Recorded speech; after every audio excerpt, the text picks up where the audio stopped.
Sejam bem-vindos ao Clube de Estudo de Casos.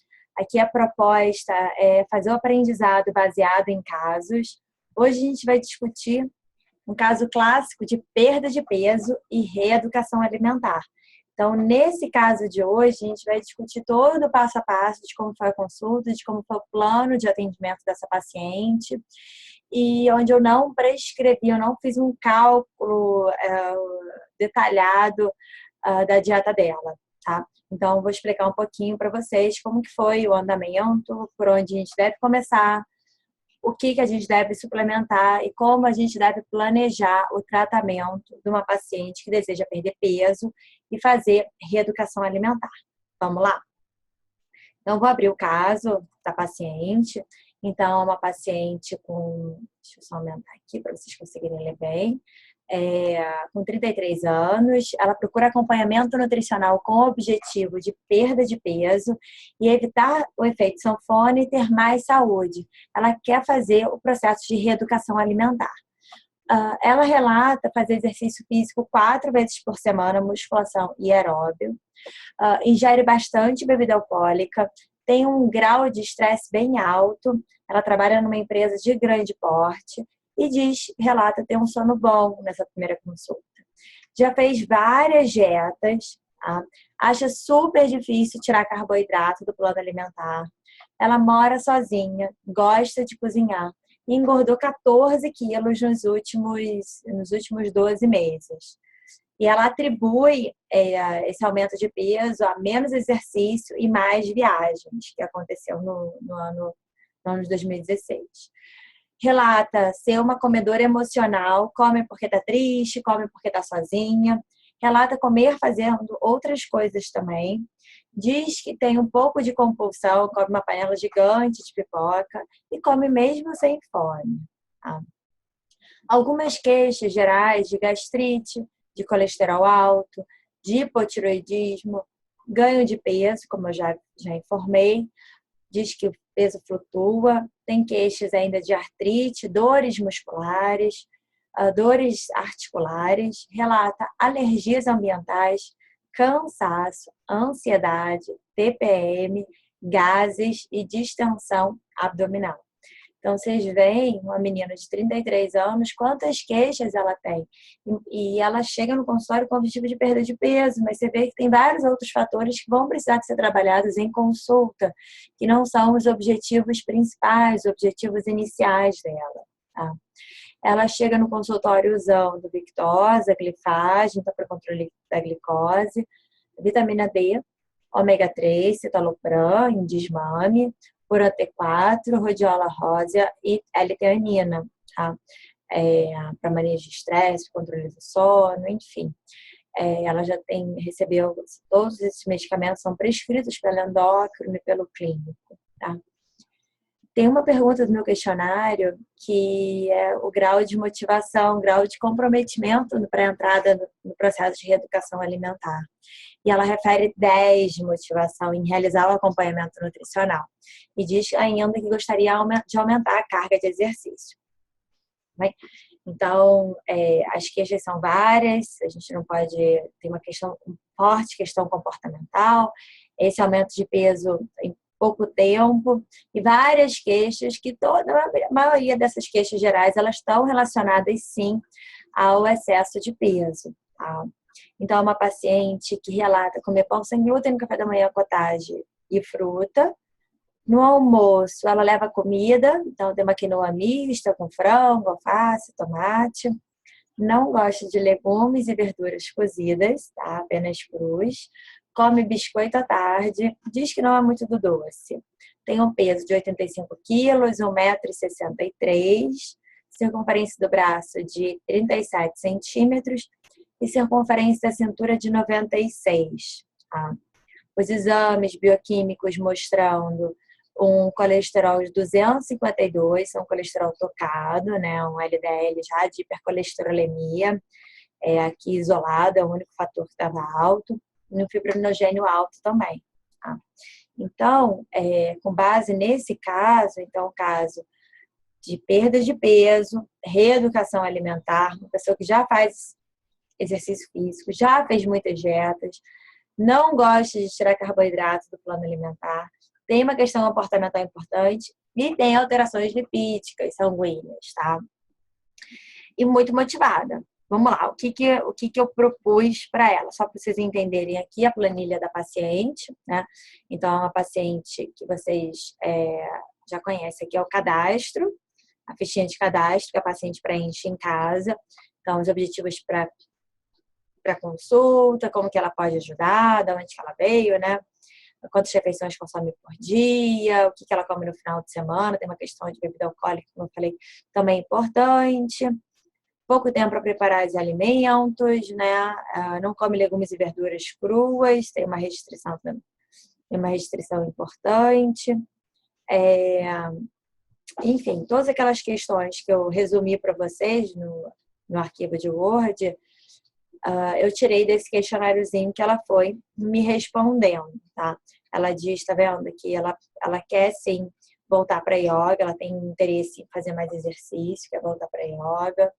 E todas as queixas aqui que ela marcou, de ganho de peso, de dor muscular, de artrite, os registros dos medicamentos. Tá. Aqui a gente tem a história clínica dessa paciente, um resumo. Então, a proposta que eu pensei foi...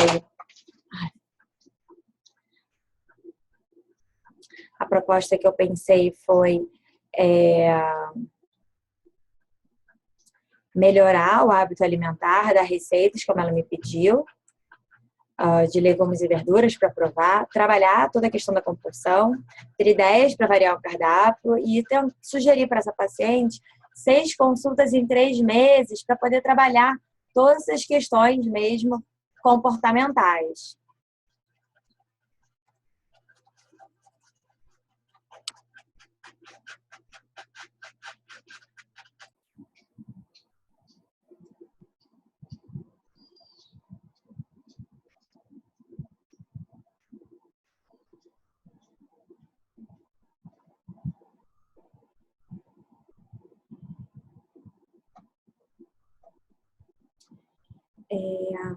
Então, aqui embaixo, eu tenho essa planilhazinha de evolução do atendimento. Então, o que eu propus para ela de valor, enfim, de consulta, o que eu pedi para ela fazer na primeira consulta, enfim, de variar o café da manhã, da restrição do álcool. Eu vou mostrar para vocês aqui o plano alimentar. Então, estabelecemos algumas metas. Então, todo paciente, nas consultas, eu costumo estabelecer metas. A meta dela foi voltar para yoga, né? Então, terça e quinta, ela voltaria para yoga, 3 vezes por semana academia. Ela dizia que a yoga era uma estratégia boa para motivar ela e deixar ela mais tranquila para seguir com o plano alimentar. Uma meta também estabelecida por ela de ingestão de bebida alcoólica no máximo 1 vez por semana e no máximo 3 copos por hora e tentar alternar com água. E se tivesse alguma outra bebida como vinho, enfim, ela tomaria 2 taças. E também fizemos alguns planejamentos para manter a proposta bem adaptada. Então, comprar salada para comer com hambúrguer ou comer uma quantidade menor de hambúrguer. Então, a gente criou algumas estratégias. Pedi para ela comprar um suplemento de probiótico, um sachê antes de dormir, tá? Justamente para melhorar a parte digestiva dela, que ela tinha muitas queixas. Tá?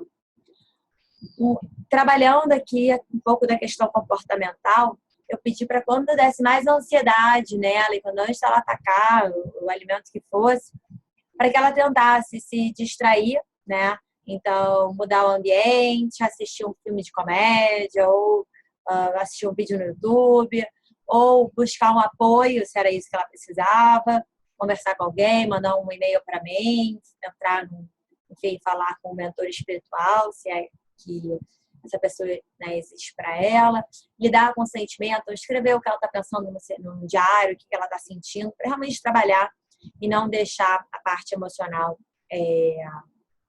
tomar conta, né? Então, outra orientação que eu dei para ela, dado que ela tem uma carga de estresse muito alta, foi sobre a importância de equilibrar as atividades de dia a dia, as atividades produtivas, as atividades de manutenção, as atividades de lazer no dia. Então, por mais corrido que seja o nosso dia, é importantíssimo que a gente insira atividades de lazer todos os dias na nossa rotina, tá? Então, essa é uma orientação que eu também coloquei aqui no plano alimentar dela. Então, ela tinha que organizar, na medicina ayurvédica fala que são 8 horas de atividade produtiva, 8 horas de atividade de manutenção e 8 horas de atividade de lazer. É difícil uma pessoa que faça, né, isso bem certinho, mas pelo menos ter 1 hora de atividade de lazer no dia. Muitas pessoas não têm nenhuma hora. Tá? Dei algumas orientações também para ela sobre sono, porque apesar do questionário dela não ter nenhum relato de queixa, na consulta ela já trouxe começou com dificuldade para dormir. E aí eu dei algumas dicas sobre higiene do sono. Então, só vá para a cama se de fato sentir sono, praticar um relaxamento antes de dormir, estabelecer um ritual antes de dormir. Então, desligar computador, celular, pelo menos 1 hora antes de dormir. Tudo que ela deve evitar. Evitar bebida alcoólica, evitar chás, alguns chás mais estimulantes, refris, enfim. E aí, como é uma paciente que não queria uma dieta, né? Ela falou, não quero dieta, quero fazer reeducação alimentar. O que a gente discutiu e conversou bastante foi a importância do prazer e da variedade dessa paciente. Então, o café da manhã ela tinha que variar, entre o pão sem glúten que ela estava acostumado, outros dias ela ia comer salada de fruta ou a tapioca. Tá? Sentindo fome à tarde, ela comeria castanhas umas 3 vezes por semana, ou preparações, ou em preparações, ou a castanha propriamente dita, ou então fruta. E o almoço e jantar que ela costumava levar para o trabalho, enfim, beliscar à noite, seria ou macarrão de arroz com legumes crus, porque ela não gosta nada de cozido, ou então uma saladinha de lentilha com carne desfiada, enfim, escondidinho de aipim com carne moída. Eu fui dando algumas opções do meu hall de receitas para ela poder escolher. Tá? E foram mais ou menos esses alimentos que ela escolheu. Então, quinoa do gula-gula, que ela iria fazer parecida em casa. Tá? A vagem francesa eu negociei com ela, porque ela, quando se cozinha muito rápido, ela fica ainda crocante, então ela não gostava de nada muito cozido, muito molengo. Então, a vagem francesa foi negociada para entrar. Tá? E também sugeri que no dia que ela não estivesse com nenhuma fome, ela poderia fazer esse overnight oatmeal, ou então comer overnight oatmeal nada mais é do que um leite vegetal ou leite mesmo, com chia e deixa de um dia e aveia, deixa de um dia para o outro na geladeira e aquilo ele forma um pudinzinho, né? Que ela podia comer com fruta ou com granola. Uma vez por semana pão ou pastinha e omelete com cottage, grão de bico, enfim, as ideias. E ela me pediu orientação sobre o japonês, então eu pedi para usar o shoyu light, pedi para misturar o shoyu com limão, não comer legumes empanados, evitar peças com cream cheese, o número de porções de arroz que ela deveria comer, enfim, dei orientações de acordo com o desejo dessa paciente. Tá? Vou abrir aqui o plano. Essa paciente, então, na primeira consulta, a proposta foi de melhorar o hábito alimentar dela. Eu sugeri essas 6 consultas em 3 meses.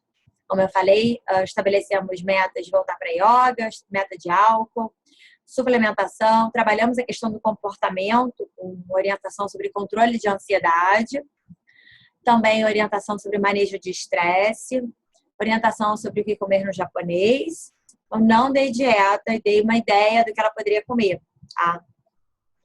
E pelo fato das queixas serem muitas, eu montei um plano alimentar um plano de consultas de 6, tá? 6 consultas em 3 meses.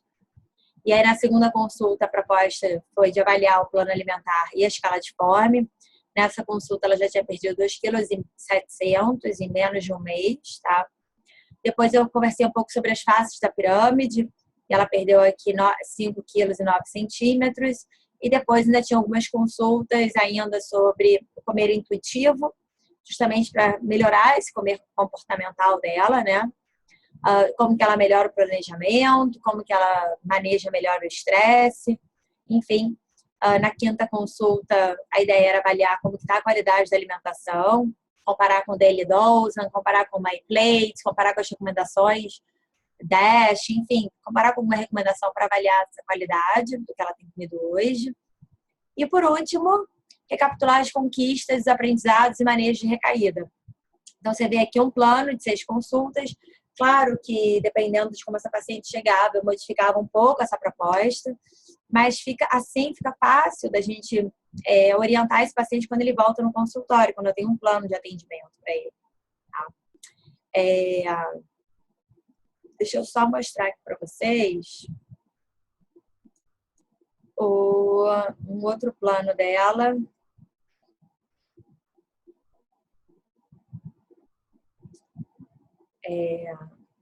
Então, só um pouquinho. A gente teve a ideia ainda do Probiotop, aqui já entrou aspargos também, porque lembra, mais uma vez, a paciente não comia nada cozido. Então, a gente entrou com a página na primeira consulta, o aspargos na segunda consulta. Para diminuir a cafeína e melhorar o sono, a gente pediu para entrar com uma cápsula adaptada da Nespresso, né? Para substituir o café pelo chá. Outros alimentos que foram incluídos aqui numa consulta seguinte, farelo de aveia, a importância de entrar com azeite, usar sempre amêndoa em lasca, algumas frutas que são melhores para o colesterol, enfim, que ela não tinha muito hábito, a ideia foi estimular ela a consumir. Ela comprar outros tipos de arroz, né, o cateto, o negro. Aqui dicas de como fazer o chá, a orientação dessa consulta. E então aqui o de jejum, que ela faz exercício de manhã, uma fruta com farelo de aveia, no café da manhã as ideias que foram surgindo, né, o suco de 5, que é um suco que ela comprava já pronto, com uma fruta e 5 vegetais, enfim, o que ela comeria quando sentisse fome à tarde, todas as ideias para o período da noite, desde uma batata doce com requeijão de búfala, com frango desfiado, ou omelete, enfim. Aqui, mais para o finalzinho, ainda dei orientação sobre a diferença dos carboidratos simples e dos carboidratos complexos, para ela entender e qual é o impacto de cada um deles, e a importância de aumentar, no processo de reeducação alimentar, o consumo de carboidratos complexos. E em uma consulta, ela se queixou também da questão de estar se sentindo mais inchada, então eu dei ainda orientação de como escolher os alimentos com menos sal. Estou falando dos embutidos, dos enlatados, e a piramidezinha alimentar. Tá? Vai ter outros momentos que eu vou discutir um pouquinho mais elas, mas a pirâmide que eu propus de orientação, ainda do processo de reeducação alimentar, sobre tão importante quanto a escolha consciente dos alimentos, a importância de transformar a sua relação com a comida, também a importância de se ter criatividade na cozinha e fazer essa integração corpo-mente. Não se vê a quantidade de informação que foi dada, lógico, em consultas diferentes, mas que são importantes para o processo de educação alimentar, né? E para transformar esse hábito alimentar dessa paciente. Então, aqui até a segunda ou terceira consulta, ela já tinha incluído uma série de alimentos cozidos, mas com uma consistência mais crocante. Ela já tinha melhorado muito a questão do comportamento, ela não tinha mais queixas de comer ansioso, de comer compulsivo, isso estava bem controlado, né? E a proposta mesmo nesse momento é trabalhar um pouco mais sobre comer intuitivo com ela e trabalhar com o manejo de recaída. Essa paciente, depois das 6 consultas, ela seguir seguir um acompanhamento ou por e-mail, enfim, com algumas dicas, mas não precisar ir à consulta todo mês ou de 15 dias para ela conseguir ser responsável pelo próprio tratamento. Tá?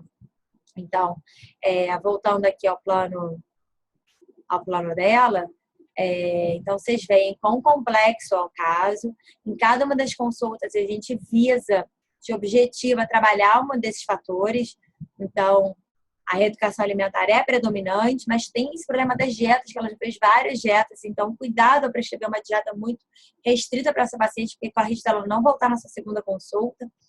Não esquecer de trabalhar o comportamento, porque ele vai ser a peça-chave para você garantir a evolução e a perda de peso dessa paciente sem uma dieta restrita, tá? E, lógico, sem esquecer das queixas digestivas e já das alterações bioquímicas que o excesso de peso levava. O excesso de peso e a má qualidade de alimentação levava essa paciente, tá? Então, por onde começar? Sempre comece pela principal queixa do paciente. Não suplemente 1000 coisas na primeira consulta. O paciente precisa de muita informação nutricional. Ele precisa contar sobre a história dele para você conseguir dar estratégias práticas para que tenha um efeito o seu plano alimentar. E sempre planeja. Faça o planejamento que você vai prescrever na segunda, na terceira, na quarta consulta para esse paciente. Assim como a gente vai no dentista, ele faz um plano de tratamento para a gente. Isso não significa que se alguma coisa acontecer no meio do caminho que não era esperado, a gente muda esse plano de tratamento. Mas é importante que isso seja bem documentado, bem estabelecido e que você explique isso para o paciente. Não fique só uma coisa dele achar que a segunda consulta é uma consulta de retorno, não é uma nova consulta onde você vai trabalhar outros aspectos. Tá? Eu espero que vocês tenham gostado desse caso, que vocês tenham aprendido um pouquinho mais. Então, como que a gente pode acompanhar uma paciente, mesmo sem, aqui eu não fiz cálculos de VET, cálculo de caloria, nada disso, mas eu estou explicando um pouco como que foi o acompanhamento dessa paciente, que até o momento ela já tinha perdido quase 8 quilos em 2 meses, mais ou menos, sem uma prescrição de uma dieta de jejum intermitente, ou low carb, ou qualquer outra coisa do gênero. Tá bom? Então, anota sua dúvida, a gente vai se ver lá na aula VIP, onde a gente vai discutir os principais questionamentos. Anota a dúvida, me manda por e-mail para adiantar e garantir que sua dúvida seja de fato respondida. Combinado? Até lá!